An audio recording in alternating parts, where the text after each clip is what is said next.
Аллах Таала мақтаулар жана пайғамбарыбыз Мұхаммад саллаллаху алейхи вассаламға салам салаваттар болсын. Аллах Тааланың берген неаматтары менен, тавфиқтары менен бүгін де біз иншалла ушул маджлисте жиналып отырабыз.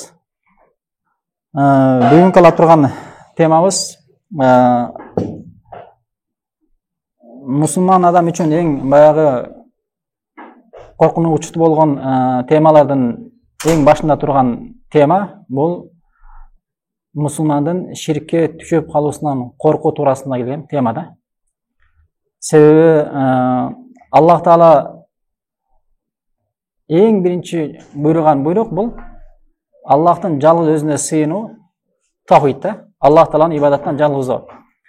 Ал эми Аллах Таала эң биринчи кайтарган жана Аллахтын астында эң чоң кылынган күнү бул ширк да. Ошондуктан мусулман адам ошол ширкке түшүп калышынан аябай сактаныш керек. Ошол туурасында иншалла тема кылабыз. Себеби буну билген адам бар, билбеген адам бар. Албетте жакшы нерселерди эле үйрөнүп жүрө бербестен кээде жамандыкты да үйрөнүп коюш бул динден да. Себеби Бухариде келген хадисте Хузайфа ибн Яман радиаллаху айтат: كان الناس يسألون رسول الله صلى الله عليه وسلم عن الخير فكنت أسأله عن الشر مخافة أن يدركني deydi. Хузайфа радиаллаху айтат: Аллах Тааланын элчисинин сахабалары пайгамбарыбыз саллаллаху алейхи вассаламдан жалаң жакшы нерселер тууралуу сурашчу эле, а мен болсо пайгамбарыбыз саллаллаху алейхи вассаламдан жаман нерселер тууралуу сурадым дейт. Эмне себептен? Махафата юдрикани дейт да. Келечекте ошого түшүп калбашым үчүн, түшүп калган астын ошол нерсени жакшылап билип алышым үчүн мына ошол нерсени сурадым дейт да. Ошондуктан мусулман жакшылыкты да билиш керек. Эмне үчүн? Ошол жакшылык менен Аллах Таалага жакындап ибадат кылыш үчүн. Жана ошонун карамашында турган жамандыкты билиш керек. Эмне максатта? Ошол жамандыкка билимсиздиктен, сабатсыздыктан ошого бир күндөрүндө түшүп калбаш үчүн да. Себеби эмне үчүн ширктен коркуу деп атабыз? Себеби ширк бирөө эле эмес да. Чоң ширктин түрүнүн өзү аябай көп да. Ал үчүн жүздөп китептер жазылган да.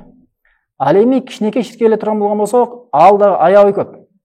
Кичинекей ширк жашыруун ширктер бар, жана ачык ширктер бар да. Ошондуктан мусулман адам ошол ширктен аябай адам баласы үчүн коркунучтуу экенин сөзсүз билиш керек. Ошон үчүн иншалла бүгүн ошол темасын алабыз. Негизи мусулман корко турган нерселер көп. Ошолдон башындагы 4-5 алабыз дагы, андан кийин өзүбүздүн иншалла темабызга кирип кетебиз. Ошол мусулман корко турган нерселердин биринчиси мусулман эң биринчи өзүнүн Раббысы Аллахтан коркуш керек да. Бул Аллахтан коркуу чоң ибадаттар болуп эсептелет да исламда. Мусулман адам өзү жараткан, рызкы берген, өмүр берген, бардык бакытты, жакшылыкты берген Раббысы Аллахтан коркуш керек. Себеби Аллах Таала бардык нерсе кудуреттүү да. Бирок азыркы учурда адамдардын Раббысын таанууда илими төмөн болгон себептен, сабатсыз болгон себептен Раббысынан коркуунун ордуна башка нерседен коркуп калышты да. Кээ бирөөлөр башка нерседен коркууну Раббысынан корккон менен теңеп койса, кээ бир адамдар Раббысына караганда коркуусу башка нерселерден аябай чоң, жогору турат да. Жок, мусулмандын жүрөгүндө эң чоң коркуу бул Раббысы болуш керек да. Аллах мени көрүп турат, билип турат. Ар бир айткан сөзүмдөн, ар бир кылган ишимден эсебимди берем бир күнү. Аллах Таала мени жазалап коет деп дайыма Раббысынан коркуп керек да. Бирок андай нерсе ар кимде эле боло бербейт экен. Ар кимдин ыйманына жараша, динден болгон илимине жараша Куран менен сүннөткө амал кылат экен. Ошондуктан иншалла биз ошол илимди күчөйтүү максатында ошол маджлисте отурабыз. Биринчиси Аллахтан коркуу. Себеби Аллах Таала Ал-Имран сүрөсүнүн 175-аятында мынтип айтат: Иннама залик миш шайтану юхавифу аулияху фала тахафухум ва хафуни ин кунтум муъминин дейт. Аллах Таала бұл аяттың манисінде Чындыгында шайтан өзүнө ээрчиген өзүнүн досторун, өзүнө моюнсунган өзүнүн досторун коркутат дейт да. Фала тахафугум, силер ыймансыз кафир болгон коомдон жана шайтандан коркпогула. Силер эмне, эгер чыныгы момун болгон болсоңор, менден гана коркула дейт да. Караңыздар. Ошондуктан мусулман Раббысынан коркуш керек. Ал эми Раббысынан корккондой баланча вали бар, же баланча кабыр ээси бар, же баланча шейх бар. Кайсы жерде жүрбөсүн ошол шейх мени көрүп турат, ошол шейх мени билип турат деп ошол шейхтен коркуп, же ошол валиден коркуп, же ошол кабыр ээсинен коркуп, же ошол мазар ээсинен коркуп, билип турат, көрүп турат деп Раббысынан корккондой ошолордон корко турган болгон болсо, Раббысынан арнала турган сифаттарды ошол нерселерге арнап кое турган болгон болсо, анда ал чоң ширкан болот да. Бул мусулмандын биринчи эң чоң корко турган нерсеси бул Аллахтан корку. Аллахтан чын корко тургандар бар илимелери. Ошон үчүн Аллах Таала Куранда Фатир сүрөсүнүн 28-аятында «Иннама яхшаллаха мин ибади ал-улама» дейт. Чындыгында Раббысынан чыныгы корккондор алар элим ээлери дейт да. Караңыздар. Раббысынан чыныгы корко тургандар алар Куран менен сүннөттү аябай мыкты билген илим ээлери да. Мына ошолор ар бир сөз сүйлөгөндө эртең Аллахтын астында жооп берем деп алар сүйлөгөн сөзүн баягы илим ээлери айткандай, сен бир сөз сүйлөрдүн алдында ошол сөзүңө Аллахтын астына барганда, ошол сөзүңөн сураганда жооп бергенге далилиңди, худжатыңды дайындап алды, андан кийин сүйлө дейт да. Илим ээлери ошондой да. Бир сөз сүйлөрдүн астында, же бир иш кылардын астында ошол сөздү сүйлөбөй туруп, же болбосо ошол ишти кылбай туруп, биринчи Раббысынын астына барганда, ошол Раббысы эмне үчүн мындай сөздү сүйлөдүң, эмне үчүн мындай ишти кылдың деп Раббысы сураган кезде, о Раббым, баланча аяттын негизинде, же баланча пайгамбарыбыз саллаллаху алейхи вассалам хадисинин негизинде деп далилдин негизинде тактап алып, анан сүйлөшө турган болгон да. Экинчиси мусулман адам корко турган нерселердин бири ал Аллах Тааланын азабынан коркуу керек. Аллах Тааланын азабы аябай тез. Аллах Таала буга чейин канча деген коомдорду кылган күнөөлөрү себептүү азаптаган да. Ошондуктан Аллах Тааланын азабынан коркуш керек. Себеби Аллах Таала Куранда Ал-Исра сүрөсүнүн 57-аятында мынтип айтат. Улаика аллазина ядуна ябтагуна ила раббихимул василата айюхум aqrabu ва яржуна рахмата ва яхафуна азаба инна азаба раббика кана махзура дейт. Аллах Таала бул аятта алардын дейт, мушриктердин дуа кылып сыйынып жаткан кудайлары дейт. Баягы мурунку учурда мушриктер болгон, мушриктер алар периштелерге сыйынган, валилерге сыйынган, жиндерге сыйынган. Аллах Таала былай айтат, мушриктердин Аллахтан башка сыйынган коомдордун сыйынган кудайларын өздөрү дейт, кайсыл бири Аллах Таалага жакын болуш үчүн ибадатта жарышышат дейт да. Ибадат кылууда жарышат дейт да, карагыла. Бул жактан мушриктер Аллахка шерик кошкондор валилерге сыйынып атат, жиндерге сыйынып атат, же периштелерге сыйынып атат. Ал эми бул мушриктер сыйынган периштелер, же болбосо жиндер, же болбосо валилер, же болбосо солих кулдары Аллахтан, алар тескеринче кимге сыйынып атат дейт Аллах Таала? Аллах Таала кайсыл бири жакын болуш үчүн ибадатта жарышып Аллахка сыйынып атат дейт да. Тигилер билбейт дагы, булардын өзү Аллах Таалага сыйынарын билбейт дагы, булар кайта тигилерге сыйынып атат дейт да. Ошол булардын сыйынган кудайлардын өздөрү Раббысына кайсыл бири жакын болуп калыш үчүн ибадат кылып сыйынышат, ошол нерседе жашат дейт. Жана яхафуна азаба дейт. Аллахтын азабынан коркушат дейт да. Ва яржуна рахмата, жана Аллах Тааланын мээриминен үмүт кылышат дейт, карагыла. Ошондуктан аяттын уландысында инна азаба раббика махзура, чындыгында силердин Раббыңардын азабы чыныгы корко турган нерсе дейт да. Чыныгы коркууга татыктуу болгон нерсе ал силердин Раббыңардын азабы дейт да. Ошондуктан мұсылман адам Аллахтан азабынан қорқыш керек. Аллах Таала бұға чейин қанша деген қауымдарды, Лут қауымын, Нух алейхиссаламның қауымын топон су менен, жана башка кандай арганда Фирғаунның қауымын, жана башка аргандай зұлымдық қылған қауымдарды аргандай есім жазалап қойған да. Бұл екіншісі. Üçüncüsü, мұсылман қорқып тұрған нәрселердің üçüncüsü, мұсылман қылған жақсылықтары Аллахтың асында қабыл болбай қалышынан қорқыш керек екен. Мейлі ал намаз болуы, мейлі ал оразасы болуы, мейлі ал берген зекеті болуы, мейлі ал зикiri болуы, түнгі намаздары болуы, қандай ғана ибадаты болбасын, Аллахтың астында қабыл болбай қалышынан қорқыш керек екен. Субханалла, елемелерін қараңыздар. Біз ибадатты ептеп атқарып қойсақ, болды, ошо нәрсе сүйінеміз да.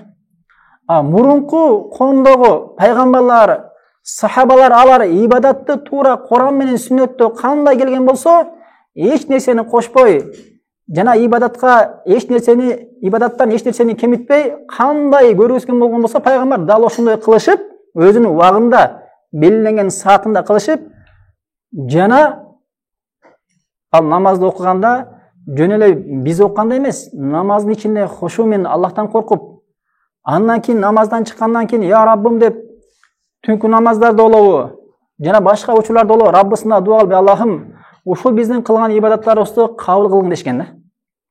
Баягы Рамазанда келет го, алгачкы коомдогу, алгачкы муумундагы имамдар Рамазанга 6 ай жетелектен мурун 6 ай бою Аллаха, о Раббым, бизди Рамазанга жеткиргин деп дуа кылчулай дейт да. Аллах Таала Рамазанга жеткиргенден кийин 1 ай бою ибадат кылышкан дейт да. Анан кийин 1 ай ибадат кылгандан кийин кайта Рамазан бүткөндөн кийин кайта 6 ай бою я Раббым, ушул кылган ибадаттарыбызды кабыл кылгын деп Аллах Таалага дуа кылып, жалбарып, көз жашын төкчү экен да аларчы. Мынакей. Биз ибадат кылыш менен эле гана чектелебиз дагы, андан кийин я Раббым, ушул кылган ибадаттарыбызды кабыл кыл деп кайрылбайбыз да. Эртең Аллах Тааланын астына барганда бир ибадатың, же болбосо жалпы ибадаттарың кайрылып кайта бетиңе чабыла турган болгон болсо, Аллахтын астында кабыл болбой кайтарыла турган болгон болсо, ким банкрот болот? Урматтуу туугандар, биз банкрот болобуз да. Ошонтип урматтуу туугандар, бул мусулмандын сифаттарынын бири, мусулман адам кылган, Аллахтын астында кылган ибадаттары кабыл болбой калышынан коркуш керек экен да. Аллах Таала Муъминин сүрөсүнүн 60-аятында мынтип айтат: "Валлазина ю'туна ма атау ва кулубухум важила аннахум ила раббихим раджиун" дейт. Аяттын маанисинде алар Аллах буйруган нерселерди беришип, Раббысына кайтканда жасаган амалдары кабыл болбой калышынан жүрөктөрү коркот дейт да. Мына мусулмандын чыныгы момунун сифаты ушундай болуш керек экен да. Амал кылат, намаз окуйт, ораза армайт, зекет берет, жана аны кандай дал Аллах Таала буйруган убакытта пайгамбар сүннөтүндө көрсөтүлгөндөй да. Жана үчүнчүсү, ошол нерсе Аллахтын астында кабыл болду, кабыл болгон жокпу деп ошондон коркот да. Караңыздар. Билесиздер, Адам атанын 2 баласы болгон. Бирөөнүн аты Кабыл, бирөөнүкү Хабил. Ушул экөө Аллахтын астында курбандык чалган. Курбандык чалып, Аллах Таала бирөөсүнүн курбандыгын кабыл кылып, экинчисинин курбандыгын кабыл кылган эмес да. Хабилден кабыл кылып, Кабилден кабыл кылган эмес. Ошондо Хабил айтканда: "Кала иннама ятакаббалуллаху минал муттакин." Расында Аллах Таала ибадатты өзүнүн таква болгон кулунан гана кабыл кылат деп айткан да, караңыздар. Ошондо Хабил эмне деп айткан? Чындыгында Аллах Таала кылган ибадатты өзүнүн солих таква кулунан гана кабыл кылат деп айткан да, караңыздар. Ошон үчүн Абдуллах ибн Омар айткан: "Эгер Аллах Тааланын менин кылган ибадаттарым бирөөн тактап айтканда, мен бир кылган саждамды Аллахтың астында кабыл кылын деген мага кабар келе турган болгон болсо, мен ошону биле турган болгон болсом, мага анда ал нерсе бул дүйнө жана бул дүйнө ичиндеги баардык нерседен артык деген да. Караңыздар. Бир эле кылган саждам Аллахтын астында кабыл болду деген сөз мага жете турган болгон болсо, ошону билген болгон болсом мен, ошол нерсенин өзү бул дүйнө жана бул дүйнө ичиндеги баардык нерседен байлыктан артык дегенди караңыздар. Субханаллах. Билесиздер, Ибрахим алейхиссалам, Исмаил алейхиссалам экөө Кабанын фундаментин мына ошолор курган. Жана куруп атканда ушул дуаны айткан экен да аларчы. Аллах Таала ошол дуаны Бакара сүрөсүнүн 127-аятынан алып келип койгон да. Ошол жерде Аллах Таала мынтип айтып атат: "Ва ярфа Ибрахимул кавайда минал байти ва Исмаил Раббана тaqabbal minna innaka антас самиул алим." Ибрахим менен Исмаил Кабанын фундаментин куюп жатып дейт. Ушул дуаларды кылган дейт да. Ошол дуалар эмне деп айткан дейт? Раббана тaqabbal minna innaka антас самиул алим. О Раббыбыз, сен биздин ушул кылып жаткан амалыбызды кабыл кылгын. Расында сен угуучусуң, билүүчүсүң деп айткан дейт да, караңыздар. Алымдар айтат,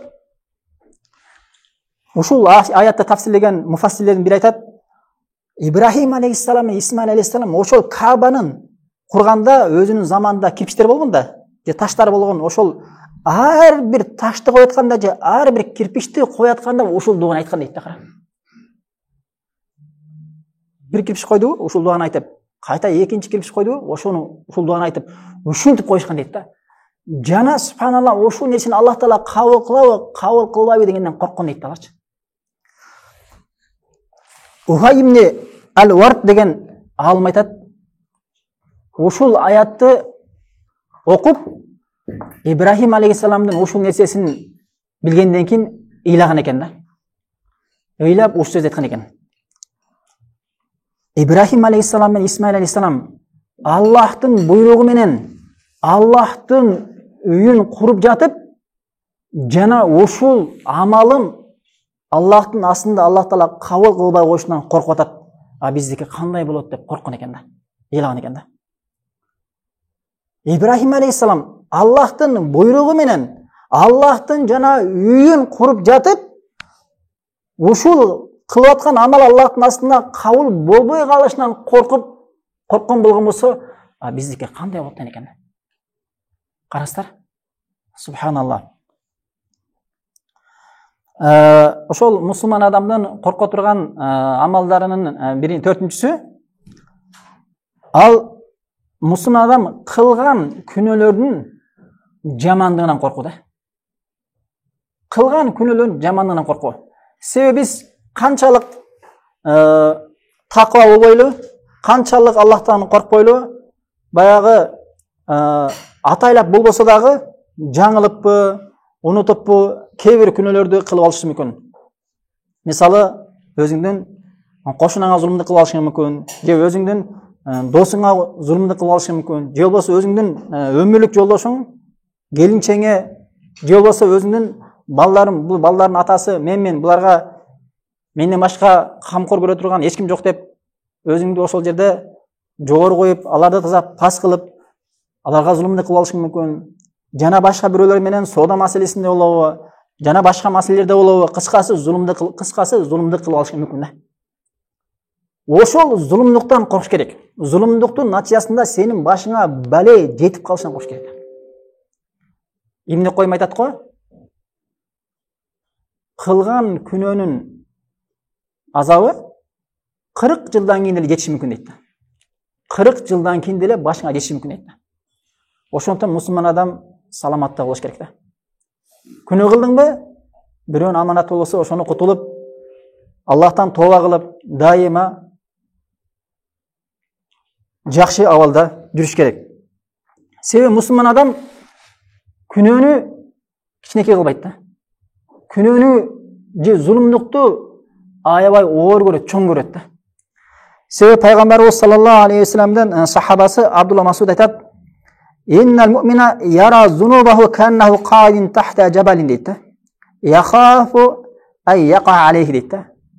Абдулла Масуд айтат, Аллах Тааланын чыныгы момун кулу дейт, күнөөнү ушундай көрөт дейт да.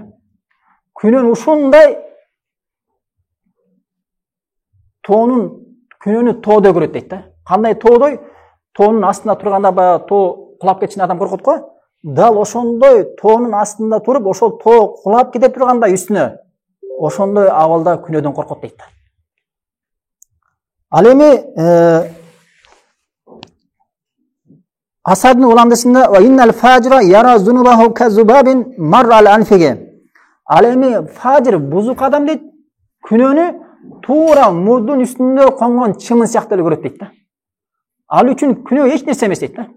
Адамдын мурдуна чымын конуп кала турган болгон болсо, адам эмне дейт ал? Жөн эле кол менен минтип учуруп коет да. Караңыздар. Дал ушундай дейт. Бузуку фажир адам мына күнөөнү ушундай көрөт дейт. Ал эми чыныгы момун адам күнөөнү эмне? Тоонун астында үстүнө кулайын деп турган тоо сыяктуу көрөт дейт да. Басып калышынан, ошонун натыйжасында өлүп коор болуп калышынан коркот дейт да. Караңыздар. Мына ушундай болуш керек. Мусулман, момун адам ушундай болуш керек да. Өзүнүн биринчиден күнөө кылбаш керек. Күнөө кылган болгон болсо да, ошол күнөөнүн анын жүрөгүндө оорду аябай оор да. Ошол күнөөдөн кутулмайынча жүрөгү ага тынчтык бербейт да. Тынчтык бербейт. Кыйналып турат, сыгылып турат да. Мына ушул момундун жүрөгү. Бул Бухариде келет 6811-де. Ушул маселени алдык. Аллах Таала иншалла ушул маджлисибизди кыямат күнү күнөөбүздүн кечиришине себеп боло турган жана жаннатта даражабыздын көтөрүлүшүнө себеп боло турган кыямат күнү иншалла амал китебибизди окуганда ушул маджлисте отурган отурушубузду угуп алып, сүйүнүп, кубанып, ошол отурушдар себептен Аллахтын ыраазылыгына жете турган жана азабынан кутула турган бир жакшы отуруштардан болушун Аллах Таала насип кылган болсун.